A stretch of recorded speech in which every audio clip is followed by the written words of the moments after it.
Assalamualaikum warahmatullahi wabarakatuh. Bagaimana kabar kalian hari ini? Semoga kalian masih semangat dalam mengikuti pembelajaran hari ini. Hari ini kita akan membahas tentang rumus jumlah dan selisih dua sudut. Perhatikan video ini sampai akhir dan nanti kerjakan latihan-latihan soal yang sudah tersedia. Selamat mengikuti pembelajaran hari ini. Sebelum kita lanjut ke videonya, silakan kalian download terlebih dahulu materi yang sudah saya bagikan di kolom bahan ajar. Kalian simak rumus-rumus yang sudah saya cantumkan di sana. Masuk ke pembahasan yang pertama mengenai rumus jumlah dua sudut. Ada rumus sin, cos, dan tan. Kita bahas satu persatu ya, mulai dari rumus sin. Ketika kalian mempunyai sin alfa plus beta, maka rumusnya menjadi sin alfa dikalikan cos beta plus cos alfa dikalikan sin beta. Perhatikan pola untuk sin. Pola untuk sin adalah sin cos, cos, sin. Perhatikan ya, sin cos, cos, sin. Jadi kalian nanti silakan urutkan polanya menjadi sin cos cos sin, lalu tambahkan alfa beta, alfa beta. Dan ketika di sini penjumlahan, maka berlaku untuk sin juga penjumlahan. Lanjut untuk rumus yang kedua, yaitu rumus cos. Ketika kalian mempunyai rumus cos alfa plus beta, maka rumusnya menjadi cos alfa kali cos beta min sin alfa kali sin beta. Jadi lihat polanya. Jika tadi sin adalah sin cos cos sin, sekarang kalau cos adalah cos cos sin sin. Jadi untuk mengingatnya adalah cos cos sin sin. Di sini berlaku sebaliknya, jika cosnya plus, maka rumusnya menggunakan negatif. Yang terakhir adalah rumus tangen. Jadi ada tan alfa plus beta, maka rumus penjumlahan dua sudutnya yaitu tan alfa ditambahkan dengan tan beta per 1 min tan alfa dikalikan tan beta. Jadi kalau di sini rumusnya plus, maka di pembilang plus. Nah, sedangkan nanti di sini min, nanti pasti di pembilang juga min. Kita akan bahas di pembahasan selanjutnya. Lanjut ke pembahasan yang kedua, yaitu mengenai rumus selisih dua sudut. Di sini kalian tetap mempunyai 3 rumus, yaitu rumus sin, cos, dan tan. Kita bahas satu-satu mulai dari sin. Untuk sin alfa min beta, kalian mempunyai rumus seperti polanya tadi adalah sin cos cos sin. Sin cos cos sin, alfa beta, alfa beta. Nah, karena rumus selisih, maka ketika sinnya minus, di rumusnya juga minus. Nah, lanjut untuk cos. Cos alfa min beta, maka sesuai polanya tadi, untuk cos adalah cos cos sin sin. Ya, cos cos sin sin. Alfa beta, alfa beta. Nah, di sini berlaku untuk kebalikannya. Jika tandanya minus, maka rumusnya berubah menjadi plus. Ini hanya berlaku untuk cos. Yang terakhir adalah rumus tan. Tan alfa min beta sama dengan tan alfa dikurangi tan beta per 1 plus tan alfa dikalikan tan beta. Jadi, jika rumusnya di sini negatif, pasti pembilangnya negatif. Sama seperti tadi, jika tannya positif, yang menjadi pembilang juga positif. Tapi karena kita membicarakan negatif, maka yang di atas negatif, baru yang bawah yang positif. Untuk memperdalam materi ini, kita akan lanjut ke contoh-contoh soal pembahasannya. Masuk ke contoh soal yang pertama, yaitu diketahui sin alfa min 12 per 13 dan cos beta 3 per 5. Nah, alfa terletak di kuadran 3, sedangkan beta terletak di kuadran 4. Nah, kalian akan menghitung nilai dari yang pertama sin alfa plus beta, dan yang kedua adalah cos alfa min beta. Bagaimana cara menyelesaikannya? Langkah pertama untuk menyelesaikan adalah kita data dulu dari yang diketahui di soal. Kalian mengetahui sin alfa min 12 per 13 dan terletak di kuadran ketiga. Nah, sedangkan cos beta kalian mengetahui harganya nilainya 3 per 5 terletak di kuadran 4. Nah, di rumus sin dan di rumus cos kita harus punya sin alfa, sin beta, cos alfa dan cos beta. Sementara kita masih hanya mempunyai sin alfa dan cos beta. Artinya kita harus mencari sin beta dan cos alfa. Bagaimana cara mencarinya? Nah, kita lihat dulu. Sin rumusnya adalah demi. Jadi 12 sebagai de, 13 sebagai mi. Jadi ketika saya ilustrasikan, ketika saya mempunyai segitiga siku-siku dan alfa di sebelah sini, maka depannya bernilai 12. Sedangkan miringnya bernilai 13. Minus di sini hanya untuk menjelaskan letak di mana kuadrannya ya. Jadi untuk mencari x, maka kita menggunakan rumus Pythagoras, di mana sisi miring yang dikuadratkan dikurangi sisi depannya. Nah, nanti kalian kuadratkan 169 dikurangi 144 sama dengan akar dari 25.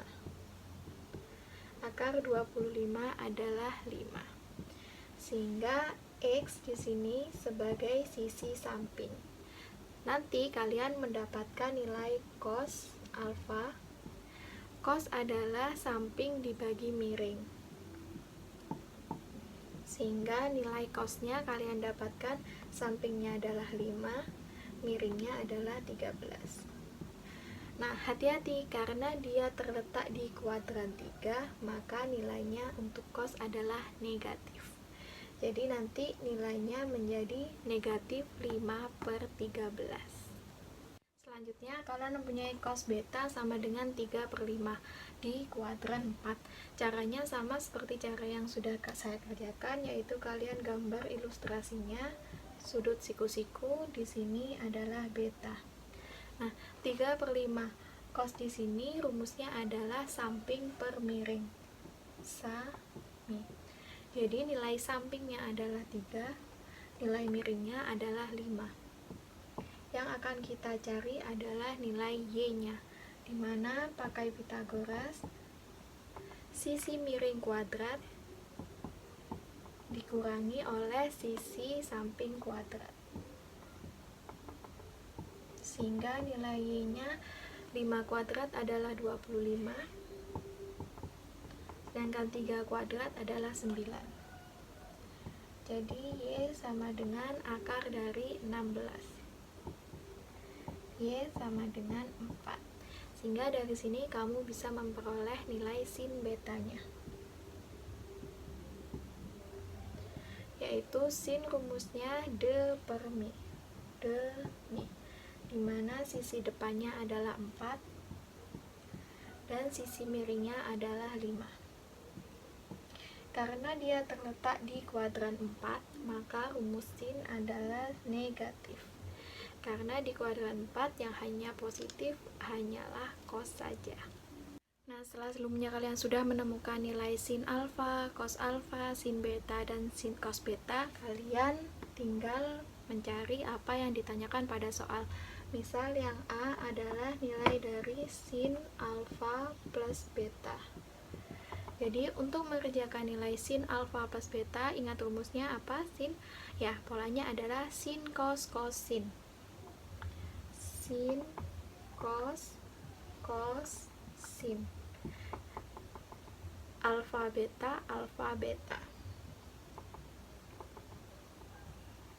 Jika tandanya plus, maka sin juga plus. Nah, selanjutnya adalah tinggal kalian substitusi satu per satu, yaitu sin alfa min 12/13. Untuk cos beta yaitu 3/5. Untuk cos alfa yaitu min 5/13. Sedangkan untuk sin beta adalah min 4/5. Nah, setelah ini kalian tinggal kerjakan seperti biasa. Min 12 dikali 3, min 36. 13 dikalikan 5/65. Sedangkan min 5 dikalikan min 4 yaitu plus 20. 13 dikalikan 5 65. Minus 36 ditambahkan 20 yaitu minus 16. 65 tetap. Jadi kesimpulannya adalah untuk nilai sin alfa plus beta yaitu min 16 per 65. Pertanyaan yang kedua adalah nilai dari cos alfa min beta. Nah, ingat rumus cos di sini apa? Ya, rumus cos adalah cos sin sin. Jadi kalian punya cos sin sin. Masih sama alfa beta alfa beta. Alfa beta. Nah, di sini perhatikan jika cosnya min maka rumusnya sebaliknya yaitu plus. Sehingga kalian tinggal masukkan yang sudah diketahui yaitu cos alfa min 5 per 13. Untuk cos beta adalah 3 per 5. Untuk sin alfa adalah min 12 per 13. Untuk sin beta adalah min 4 per 5. Caranya masih sama, kerjakan seperti biasa yaitu min 5 kali 3 min 15, 13 dikalikan 5 65. Sedangkan min 12 dikalikan min 4 plus 48, 13 dikalikan 5 adalah 65. Sehingga kalian punya min 15 per 65 ditambah 48 per 65 adalah 33 per 65. Sehingga dapat diperoleh kesimpulan nilai cos alfa min beta sama dengan 33 per 65. Udah bukan?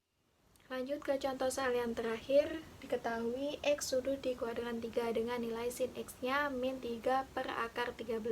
Sedangkan sudut Y di kuadran 2 dengan nilai cos Y sama dengan min 0,6. Kita akan bersama-sama menghitung nilai dari tan X plus Y. Nah, langkah penyelesaiannya kalian identifikasi dari yang diketahui pada soal, yaitu sin X sama dengan min 3 per akar 13. Dia terletak di kuadran 3. Nah, bikin sketsa untuk siku-siku. X terletak di sini. Sin adalah rumusnya demi depan per miring. Jadi depannya adalah 3, miringnya adalah akar 13. Ingat, min di sini hanya untuk menentukan letak kuadrannya saja. Jadi jangan digunakan untuk mencari nilai X. Jadi kita akan mencari sisi sampingnya, yaitu dengan mengkuadratkan sisi miringnya dikurangi kuadrat sisi depannya. Sehingga diperoleh akar 13 dikuadratkan menjadi 13, 3 dikuadratkan menjadi 9. 13 dikurangi 9 sama dengan 4. Jadi nilai sisi sampingnya adalah 2. Sehingga rumus tan rumusnya adalah desa. Sisi depannya adalah 3. Sisi sampingnya adalah 2.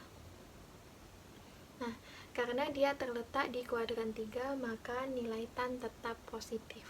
Selanjutnya untuk cos Y yaitu min 0,6.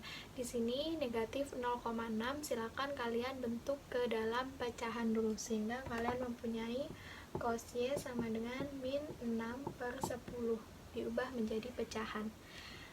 Kita kecilkan menjadi min 3 per 5. Jadi sama-sama dibagi 2 sehingga kamu bisa mengilustrasikan untuk sudut Y, karena cos adalah sa per mi, sisi sampingnya adalah 3, sedangkan miringnya adalah 5. Kalian mencari nilai Y. Untuk Y menggunakan Pitagoras, yaitu miring kuadrat dikurangi samping kuadrat. Miring kuadrat dikurangi samping kuadrat. Sehingga kamu punya nilai Y yaitu 25 min 9. Y sama dengan akar 16 atau Y sama dengan 4. Sehingga kamu bisa mencari tan Y. Rumusnya sama yaitu D per sa. Untuk nilai depannya yaitu 4, untuk nilai sampingnya yaitu 3. Karena terletak di kuadran 2, maka nilai tan bernilai positif. Maksudnya bernilai negatif. Oke, jadi ketemu min 4/3 dan 3/2. Langkah terakhir yaitu kita akan mencari nilai tan X plus Y. Langkah terakhir adalah ketika kalian sudah mempunyai tan X 3/2 dan tan Y min 4/3, kita akan mencari nilai tan X plus Y. Jadi sesuai rumusnya, ketika plus maka pembilangnya plus. Tan X plus tan Y dan penyebutnya min. 1 min tan X kalikan tan Y. Tinggal kalian substitusi nilai tan X dan tan Y nya. Untuk yang pertama yaitu tan X 3/2 ditambahkan min 4/3. Untuk penyebutnya 1 dikurangi 3/2 dikali min 4/3. Nah, di sini kita samakan penyebutnya. 2 dan 3 sama-sama bisa disamakan menjadi 6. Ya. 6 dibagi 2 yaitu 3, dikali 3 yaitu 9. Plus dikalikan dengan min menjadi min. 6 dibagi 3 yaitu 2, 2 dikalikan 4 yaitu 8. Untuk yang bawah 1 dikurangi, sama-sama dicoret 3-nya. Oke, jadi min dikalikan min adalah plus, 4 dibagi 2 adalah 2. Sehingga kalian mempunyai bentuk 9 dikurangi 8 adalah 1/6. 1 ditambah 2 adalah 3. Sehingga kalian bisa menyelesaikan 1/6. 3 jika dibalik menjadi, nah, silakan kalikan atas kali atas, bawah kalikan bawah. Jadi kesimpulannya adalah tan X plus Y sama dengan 1/18. Sekian materi yang saya sampaikan pada hari ini mengenai rumus jumlah dan selisih dua sudut beserta contoh-contoh soal. Jika ada pertanyaan, silakan hubungi WA yang sudah tercantum pada timeline kelas masing-masing. Jangan lupa kerjakan soal dan kumpulkan tepat pada waktunya. Terima kasih atas perhatiannya, semoga bermanfaat. Wassalamualaikum warahmatullahi wabarakatuh.